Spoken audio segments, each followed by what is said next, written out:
একটি জিনিস মনে রাখবেন, জামাত আর তামাক দুটা কি সমান। তামাক স্বাস্থ্যের জন্য ক্ষতিকর, জামাত ইসলামের জন্য ক্ষতিকর। অতএব জামাত আর তামাক, তামাক স্বাস্থ্যের জন্য যুব সমাজকে নষ্ট করে, আর জামাত ইসলাম বাংলাদেশের ইসলামকে নষ্ট করে। অতএব এই ধর্ম ব্যবসায়ীদেরকে প্রতিহত করার জন্য এক উন্নতই যথেষ্ট। অতীতের অনুমোদন, বর্তমান অনুমোদন এক না। বর্তমান অনুমোদন এই জামাত ইসলামকে মোকাবেলা করার জন্য প্রস্তুত আছে।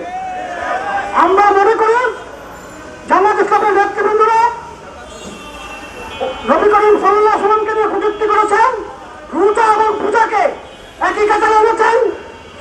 শিশু মোহাম্মদ একইভাবে প্রচার করেছেন। অবিলম্বে জাতির কাছে ক্ষমা না চলে বাংলাদেশের জনগণ কিন্তু আপনাদেরকে লাল কার্ড দেখিয়ে দিবে।